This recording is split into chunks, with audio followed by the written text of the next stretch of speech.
ફતેપુરા તાલુકાના સુખસર ગામેથી ખાનગી વેપારીની પેઢીમાંથી પેટી પેક હાલતમાં બિનહિસાબી સરકારી અનાજનો જથ્થો મળી આવતા ફતેપુરા તાલુકામાં ખળબળાટ। ફતેપુરા તાલુકામાં સરકારી અનાજના કાળા કારોબારનો ધીકતો ધંધો ચાલી રહ્યો છે અને ફતેપુરા તાલુકામાં છાસવારે ખાનગી વેપારીઓની પેઢીમાંથી શંકાસ્પદ અને બિનહિસાબી સરકારી અનાજનો જથ્થો મળી આવે છે। ત્યારે ફતેપુરા તાલુકાના સુખસર ખાતેથી ખાનગી વેપારીની પેઢીમાંથી પેટી પેક હાલતમાં બિનહિસાબી સરકારી અનાજનો જથ્થો મળી આવતા ફતેપુરા તાલુકામાં ખળબળાટ મચી જવા પામ્યો છે।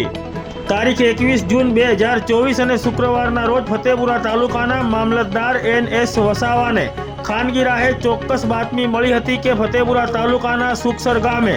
મારગાળા રોડ ઉપર નૂતન વિદ્યાલયની સામે અગ્રવાલ હરિપ્રસાદ મુરલીધર નામના વેપારીની પેઢીમાં શંકાસ્પદ અને બિનહિસાબી સરકારી અનાજનો જથ્થો રાખેલો છે। આવી ચોક્કસ બાતમીના આધારે ફતેપુરા તાલુકાના પુરવઠા મામલતદાર ચિરાગ આમલિયારની ટીમ દ્વારા ફતેપુરા તાલુકાના સુખસર ખાતે મારગાળા રોડ ઉપર નૂતન વિદ્યાલયની સામે આવેલ અગ્રવાલ હરિપ્રસાદ મુરલીધરની વેપારી પેઢીમાં તપાસ હાથ ધરવામાં આવી હતી, જેમાં આ વેપારીની પેઢીમાંથી 51 કટ્ટામાંથી 2550 કિલો ઘઉં, 6 કટ્ટામાંથી 285 કિલો સરકારી ચણા અને 8 કટ્ટામાંથી 400 કિલો સરકારી ચોખા મળી આવ્યા હતા।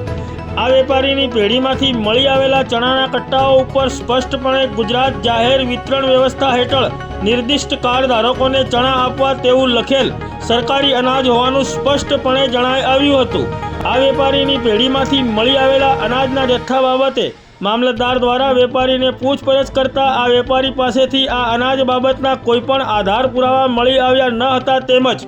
આ વેપારી પાસેથી લાયસન્સની પૂછપરછ કરતા તેની પાસેથી કોઈપણ પ્રકારનું અનાજનો વેપાર કરવાનું લાયસન્સ પણ મળી આવ્યું ન હતું। અહીં ઉલ્લેખનીય બાબત એ છે કે આ વેપારી પાસેથી મળી આવેલ સરકારી ચણાનો જથ્થો પેટી પેક હાલતમાં મળી આવ્યો હતો અને સરકારી ચોખાનો જથ્થો પણ મળી આવ્યો હતો, જે જથ્થો કોઈ સરકારી અનાજના દુકાનદાર દ્વારા કે મધ્યાહન ભોજન યોજના કેન્દ્રના સંચાલક દ્વારા બારોબાર અહીં વેપારીની દુકાને વેચી દેવામાં આવ્યો હોવાનું જણાઈ આવ્યું હતું। અહીં સરકારી ચણાનો જથ્થો પેટી પેક હાલતમાં મળી આવ્યો હતો, તેમજ સરકારી ચોખાનો જથ્થો કટ્ટાઓમાં ભરેલો મળી આવ્યો હતો, તેમજ ઘઉંનો જથ્થો દુકાનમાં છૂટી હાલતમાં મળી આવ્યો હતો, જે ફતેપુરા પુરવઠા મામલતદારની ટીમ દ્વારા ઘઉંનો વજન કરીને કટ્ટાઓમાં પેક કરવામાં આવ્યો હતો। મોડી રાત્રે લગભગ 11 વાગ્યા સુધી આ તમામ કામગીરી ચાલી હતી। ત્યારે હવે આ બાબતે ઉચ્ચ કક્ષાએથી યોગ્ય તપાસ કરવામાં આવશે, ત્યારે જ આ સરકારી ચણાનો જથ્થો તેમજ સરકારી ચોખા અને ઘઉંનો જથ્થો કોનો હતો તે જાણી શકાશે।